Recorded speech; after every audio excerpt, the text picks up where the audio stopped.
main meeting, public safety notice, District 1, Sergeant Jimmy Chin, replacing Sergeant Lehman, not Lieutenant Lehman now, I should say, who went up to headquarters. Basically the last 30 days, I should give out these, I forgot. It's that we gotta go. Thanks. Keep going. All right. No homicides, no sexual assaults reported, one robbery compared to one last year. There was no aggravated assaults. There was 7 B&Es, I'll speak about them, compared to 2. There was an auto theft that actually the victim forgot where he parked it, so he recovered it himself. There was 4 larcenies compared to 6 a year ago. 2 larcenies from motor vehicles, same as a year ago. There was 1 vandalism by graffiti. We had 9 tows. There was 106 movement violations issued for the past 30 days and 419 parking citations. The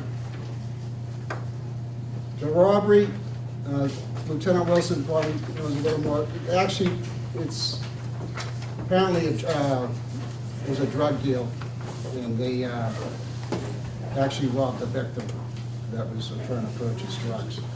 That was on the 26th of April down on Commercial Street at 1:42 a.m. The B&Es, one was 87 Commercial Wharf, that was a boat, and it actually made the newspapers. He was arrested inside the boat and when the owners came home from being out for the evening. There was 6 others, 33 Charter Street. That was on the 18th of April, 1:20 p.m. It was between 1:20 p.m. and 5:20. The victim actually went out without locking her door and came home and her jewelry box was taken from her bureau. The other ones, it was 259 North Street. They get into the building into the first floor apartment, and there's numerous, basically the apartments within that room. And the person ransacked every apartment in that first floor. And basically laptops, watches, electronic equipment, a TV, and what else here? And actually another laptop while the residents were out during the day. And the other one was, the last one was at Cleveland Place. That was on the 30th of April. At between 7:50 and 8 p.m., the victims came home and the front door was forced open. And they lost an iPad, 2 laptops, and 3 watches.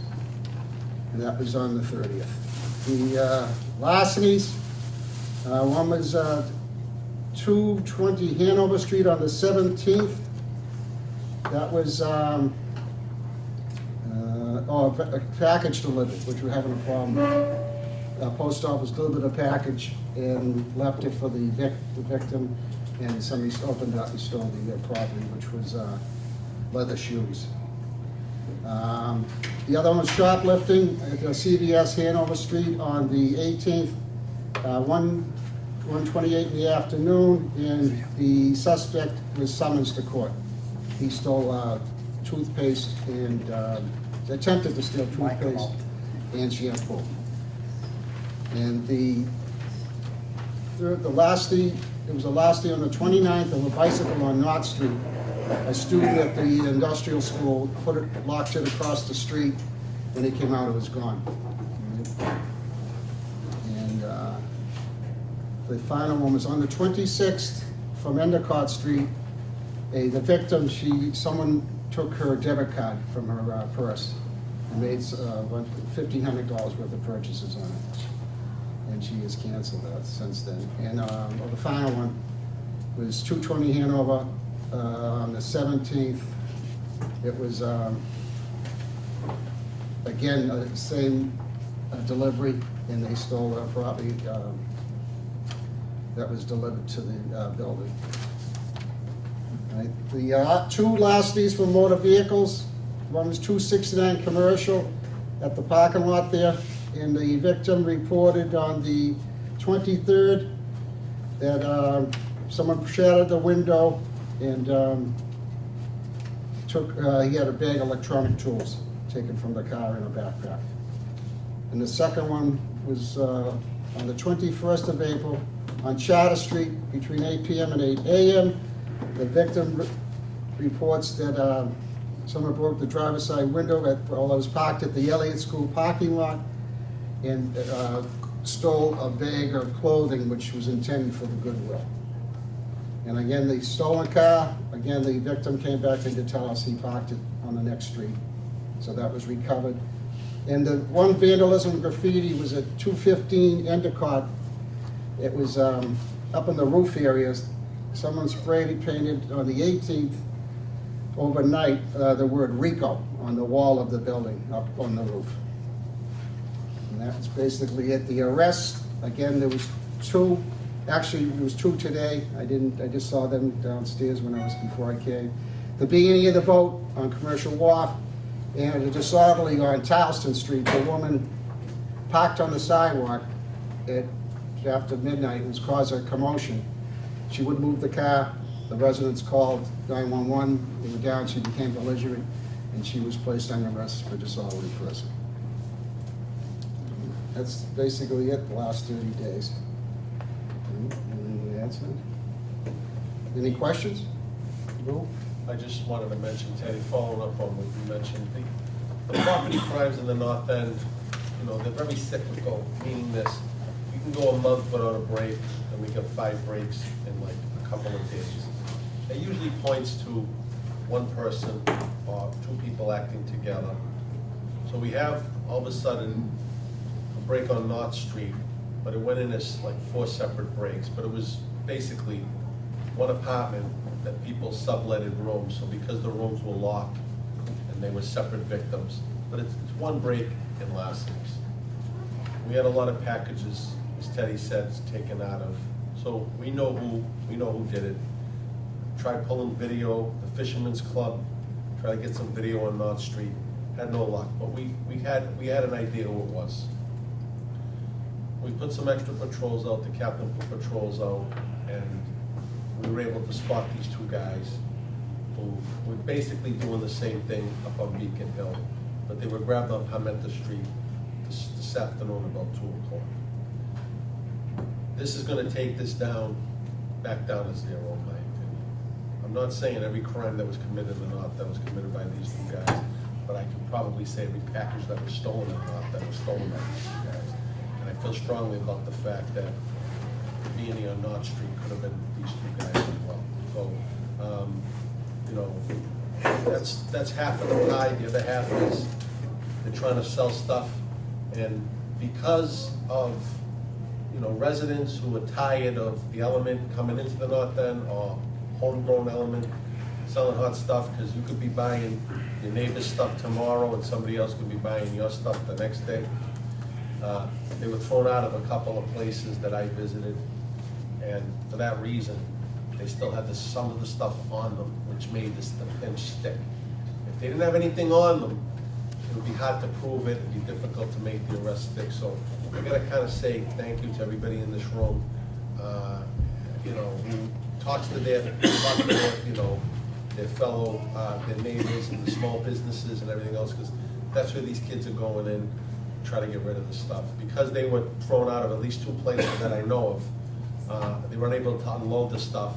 They still had it on them when the beat officer turned the corner. They tried to ditch it and then it moved from there. So hopefully this ends that. One of them's owes 2 years, so I believe is going to be violated. I have no direct control over that. I can influence it a little bit, but I have no direct control over it. And the other one recently went to jail, and let's hope that this is a warning shot across the bow and he ceases and desists. So I just want to let you guys know. Anything not them guys? Not them kids, yeah. They're both not them kids. You know them. Right outside your door. I'm sure I told them all. You probably did, yeah. Anybody else? Yeah, I want to ask a question. Yes, Marie. The college kid that got killed, not killed, I'm sorry, that they found in the water. He was at market that night when they threw him out.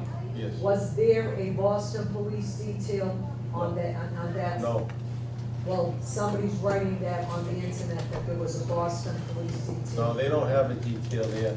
As a matter of fact, Marie, we pulled video next door, and we have him tossed out without a jacket. I know. And we broke the place up.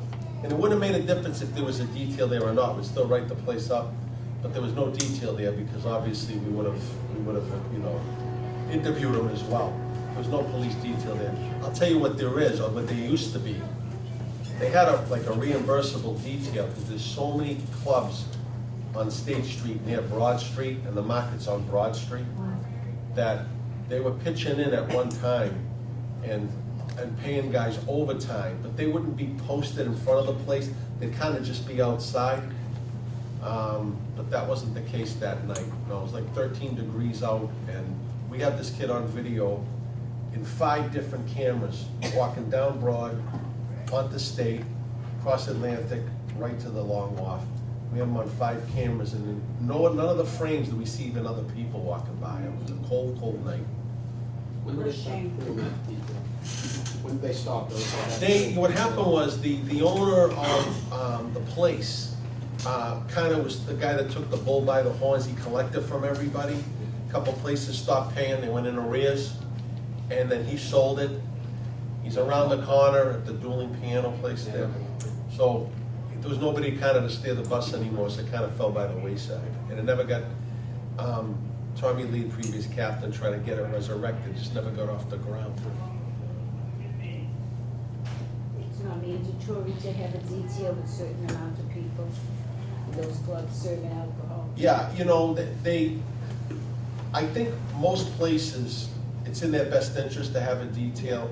The problem is, there's so many places now downtown that they can't even fill them.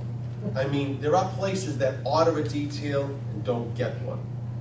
So it's hard for us to enforce them having details when we can't even fill them. So we say, you have to have a detail, but then nobody shows up. So it's really hard to What enforce is it. it supposed to be? Well, I think the licensing board would like it if the capacity's over 200. Yeah. I'll tell you what I'm trying to do, and everybody here knows you're my answer, I'm gonna say RT. I'll tell you what, I'm gonna tell you what I like to do, RT, is I'm trying to get Trish Malone, who's very, very good, and Nicole Ferrer, trying to get them to see if people will agree to electronic card readers if their capacity is over a certain number.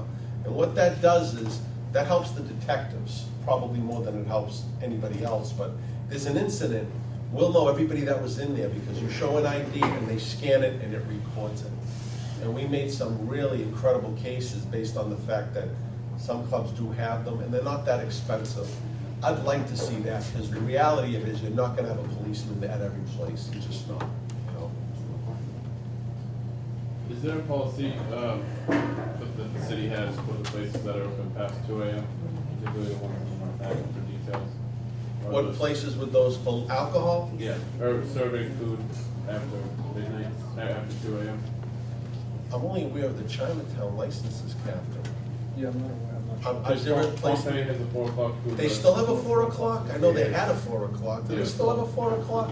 I didn't even know that, I didn't know, I know they used And then to. Bovis is 24 hours. Oh, Bovis, of course, yeah, Yeah. yeah, they're a bakery. So is it like a voluntary thing with those details, or? Well, that would depend if there's a situation that the licensing board requires it because there's an incident or something that they could require. Yeah. Higher detail. Again, as the lieutenant mentioned, it's sometimes difficult to fill because you just have so many officers and it's a very large demand for details, so. But we try to prioritize and get the appropriate spots filled, particularly with places where we've had fights or other types of violence. Bovis had a detail, it was the same Yeah. guy, Jimmy Earl. Yeah. Jimmy retired. And to my knowledge, no one's taken the detail, to my knowledge. It was the same guy took the detail every weekend. He retired. No alcohol. Is it good? Yeah, yeah, so I know Lotus always wanted to have a detail But there. they pay that on their own, right? Oh, yeah, yeah, that's private, it's with the city. Captain, I want to welcome you. Thank to you the very much, compound. appreciate it. Appreciate you being here. As mentioned before, one of the concerns we have, particularly on weekends, is Hanover Street. The whole neighborhood actually is very, very crowded. Right. So if we hear some police details or police being visible, then I think we appreciate that, walking. I don't think you have the bicycles. Yeah, absolutely. Again. Well, yeah, we don't have bicycles right now assigned down here, but that's something we can definitely take a look at. But certainly we'll have officers down there on weekends. But we welcome you, and Thank you. we're all here to work with you. So, just by way of introduction, my name's Ken Fong. I've been a police officer for 28 years. 7 years of that I spent here in District 1 as a sergeant. So I was here from '97 to '03, so I'm pretty familiar with the issues that the North End faces. And actually, the North End was on my beat team at the time. I worked the midnight shift, so I was down here chasing these kids out of, North End and out of behind the skate rink and everything else. So, and I'm really looking forward to working with everybody here. I know that there's a lot of complaints about, the college kids and the noise and the parking and all the other little quality of life issues that bubble up. In addition, is unfortunately, there's sexual assaults or other types of violent crime, and Lieutenant Wilson mentioned about the package theft. So, we've definitely made a commitment to address some of the issues here. And also want to introduce Sergeant Jimmy Chin. He took over for now Lieutenant Lehman, and I'll let Jimmy introduce himself. I'm James Chen, and I took over Tommy Lima. I have big shoes to fill, I'm sure. And I know you all had a great working relationship with him, and I hope to continue that. I've been a police officer for 21 years. I was here in the 90s also with Captain Fong. I was a patrolman then. I worked the anti-crime unit down here. Then I was assigned to the drug control unit down here. I stayed for a few years, and I went out to Brighton. Then I got transferred back to Dorchester. I was on the Safe Street team. I became a detective. I was in the Crimes Against Children unit. I was in the Domestic Violence unit. And then I was promoted to sergeant up to a year ago and assigned back here on the midnight shift. So I'm very aware of all the midnight problems for the past year down here. And fortunately, I just took over for Tommy Lima, and hopefully I could do a good job for you people here and continue the partnership. Piece of We hope you stay. I read the police reports every morning, and when Jimmy was the midnight sergeant, every time there was an arrest, his name was on that report, so he's very active on that. We welcome you. Thank you. Thank you. Is there anything being done about there seems to be an increase in kids drinking, not just behind the skating rink, but also behind Sergeant's Wharf and in Congress Park. They're out there in the middle of the park at 8 o'clock at night, crowds of kids drinking, and or you walk in Sergeant's Wharf in the morning and there'll be tons of beer cans and stuff, and there's been a lot more graffiti around there too. Is anything being done to kind of even to send an officer through there once in a while on Friday, Saturday evening? Yes, so we received a complaint last week, and since then I've notified all the shift commanders to assign somebody to go through there periodically to check, to make sure. There was an incident last Friday, was it 2 Fridays ago?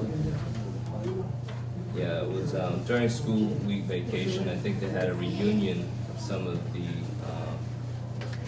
youth, right, from the area. Yeah, for this area, and the ones that moved out to the suburbs, they all came back for a little party down the park, make it out of hands. So they. That was down by the skating rink, Langone Park. Right, at Langone Park, and They made an arrest there. so. There was But, some fighting. Shift commanders are aware of it both on the night shift and through the midnight shift.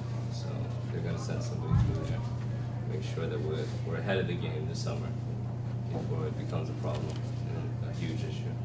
And if I am walking my dog basically and I see all these kids, should I be Yeah, calling? Call, Yeah. absolutely, yes. Yeah, Just call definitely, 911 yeah. and let us know. We'll send someone out. Last summer, and I'm not sure, I don't think this is what you're talking about, but it kind of reminded me of something that never had a problem before. Last summer on Long Walk, at the very end of Long Walk, there were homeless people there, but not homeless like we all think are homeless. These were very young kids, but they were homeless.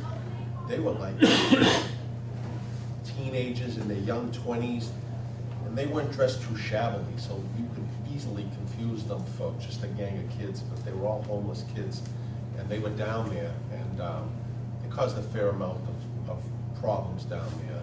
A couple of people were robbed, or they had a fight amongst each other.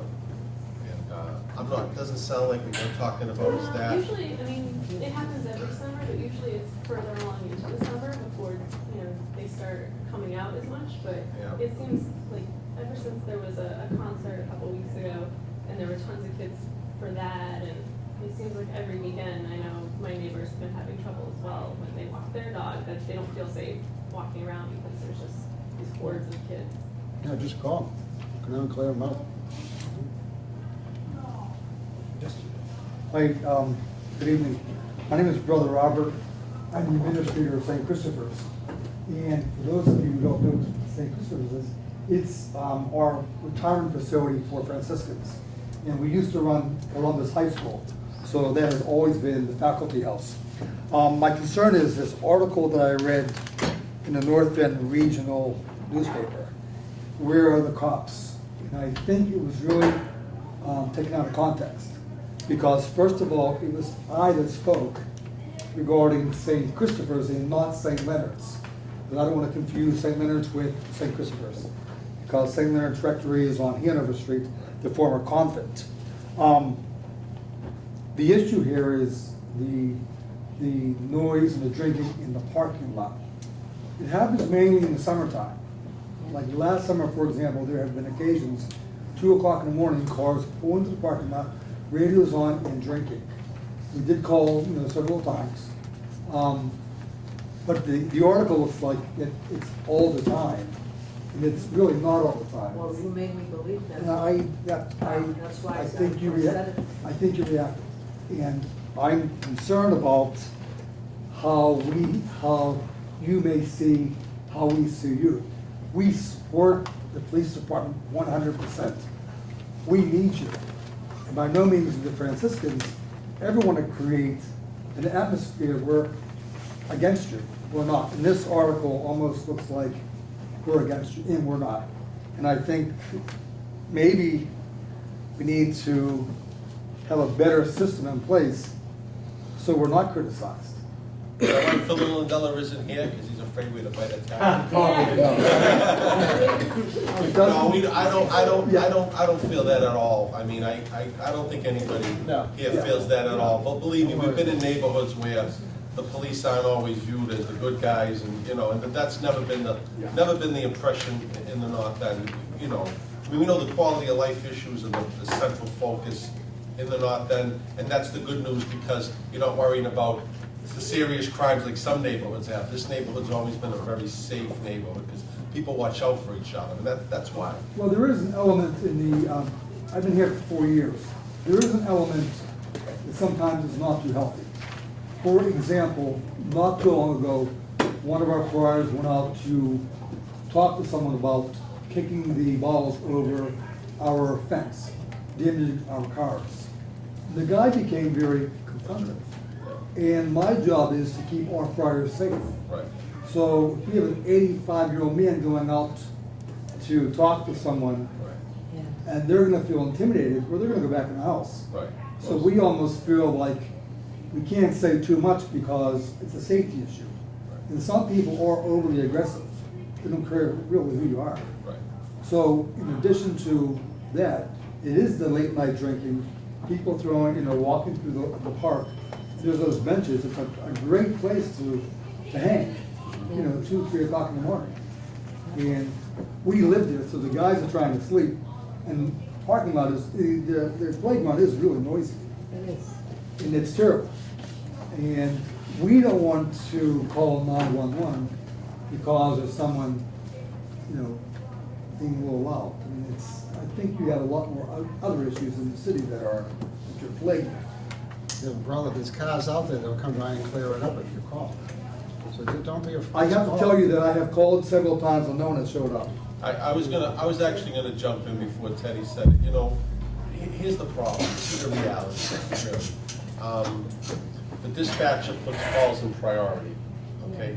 At 2:30 in the morning, between 2:30 and 3 o'clock in the morning, and the captain can speak to it because he was here on the midnight shift, and so can Sergeant Chin speak to it, but this is the busiest district, I'll venture, in the United States, from 2 in the morning to 3 in the morning. There are 300 and something licensed premises on this division. And the police go from one place to another, not for loud noises, not even for fights, for policemen calling for help, what we call an officer in trouble call. So that call could definitely stay in the queue for a lot longer than you'd expect to take a policeman to come. I've worked a couple of those shifts on overtime. I have my night detectives are out there, and they're out there on overtime, and they're out there to be the first people to respond to what turns out to be a crime scene if it escalates. And I can tell you 100% in confidence that if the police don't get to those calls immediately, the chance of them escalating to somebody is seriously injured or killed is great in the first 5 minutes of the fight, you know?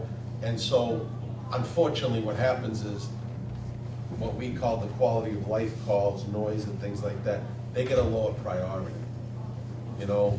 And that's the unfortunately reality of this district. Unfortunately, we're part of a district that includes Faneuil Hall, the theater district, and North Station. And when I was a young man on this job, you know, there were a few bars here and a few nightclubs there, but now there's even nightclubs between the theater district and where we are now that never existed before. The downtown crossing has all kinds of bars now. There's bars that I've been in this district for 6 years. I'm like, where's that bar? I mean, you know, there's so many of them. I hear what you're saying. So that's the unfortunate reality. But also, there has to be some sort of responsibility to the residents in the North End. Absolutely. You know, if you have 10 people over there Yeah. who are concerned about, you know, this noise. Absolutely. You know, 'cause we're residents. Yep.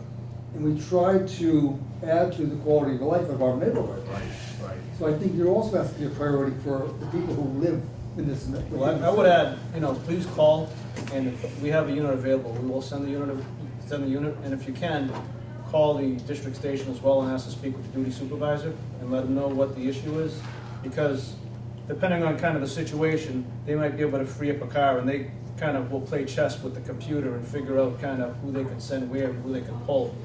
A lot of times, as the lieutenant said, it is crazy on Friday, Saturday nights at the witching hours, we call it. But if we can get someone out here, we definitely will. But we want to know when there is a problem, so we want to get the call, so we can immediately respond. My name is Albert Marie Picardi. I'm a friar. I live next door. I think that probably we, in some way, can alleviate this problem. I may be wrong. There's a sign on the Prince Street side of the playground.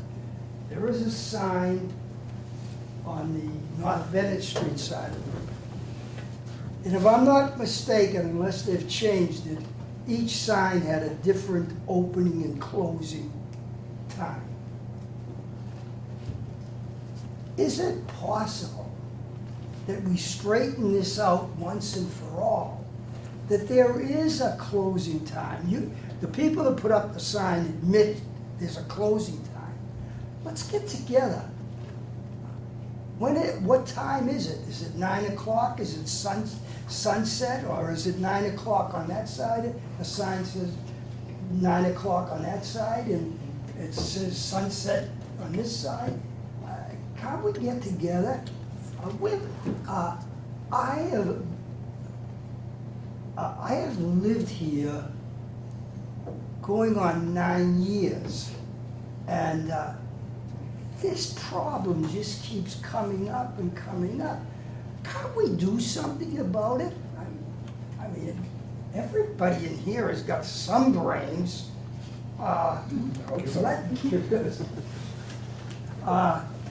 How about just doing something about it instead of every month or something, we come down.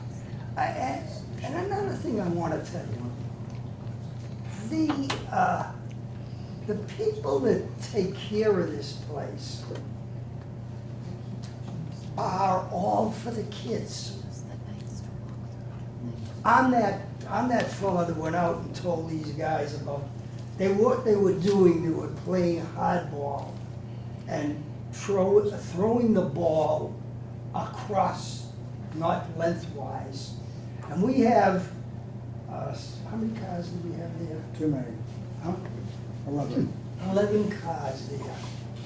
It houses different, the 3 different friaries of our province, the Immaculate Conception. These kids was slinging that ball. I went up and I told them very nicely, please, look what you're doing.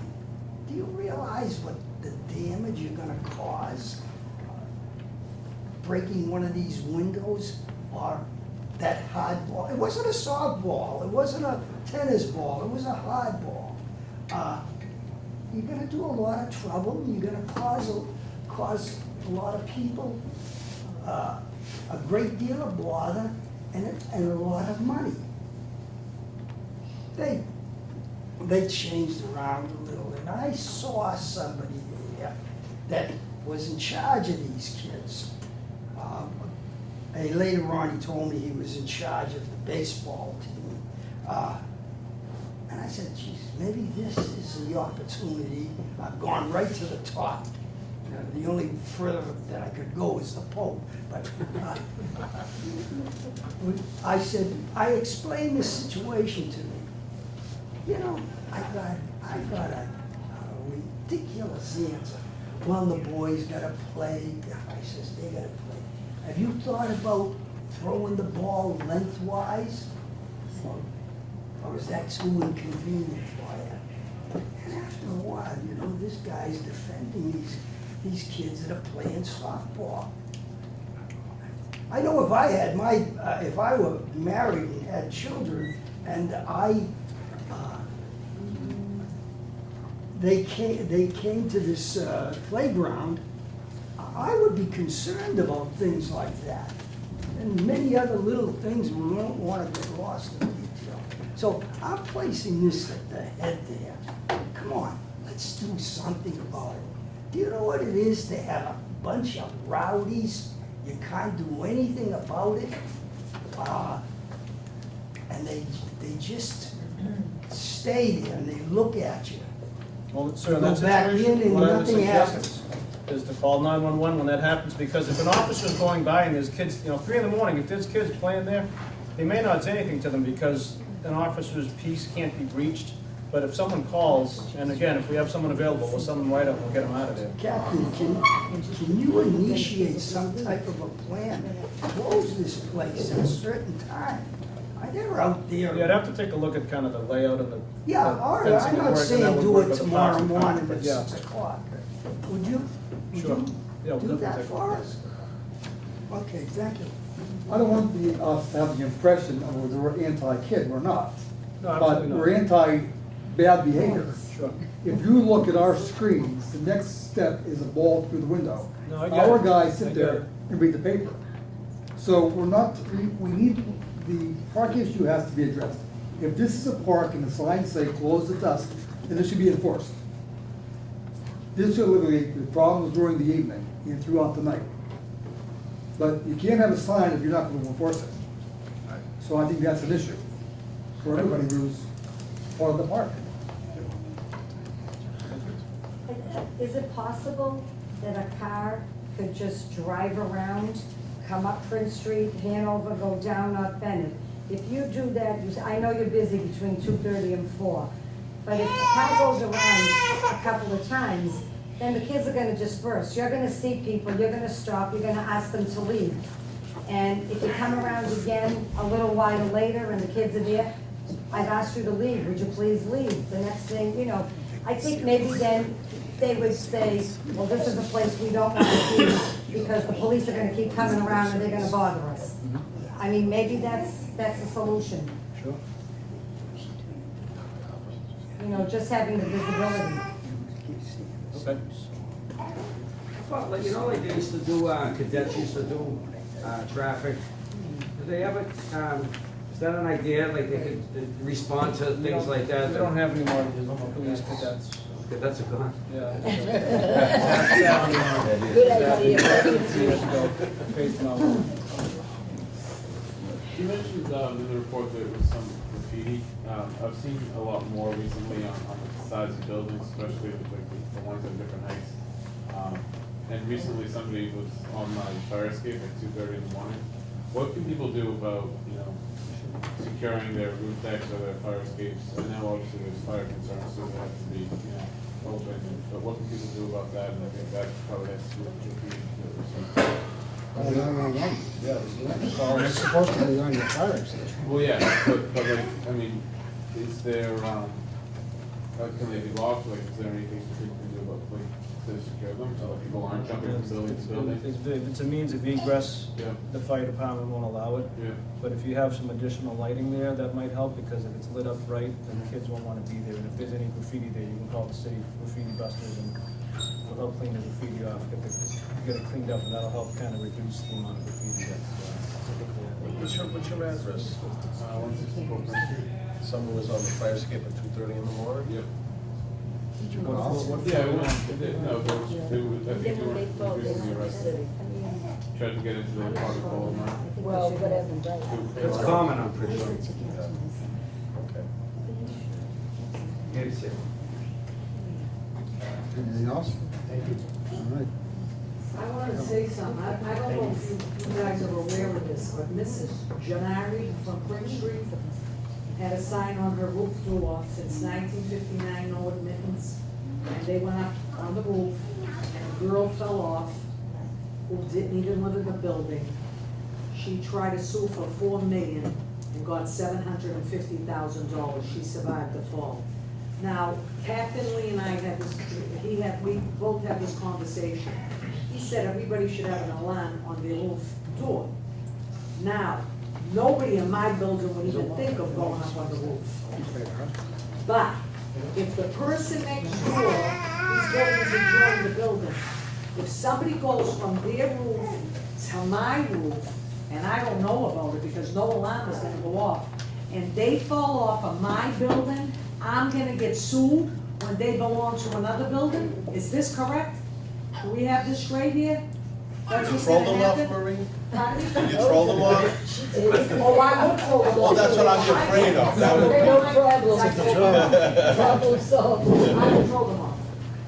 Yeah, no, but I don't, is that how this works? There'd be trespassing, we're not civil litigants, but I mean, it sounds to me that, I know all the roofs are connected, you can hop from roof to roof to roof forever. You get all the way around the north end and never hit the street. Yeah. But,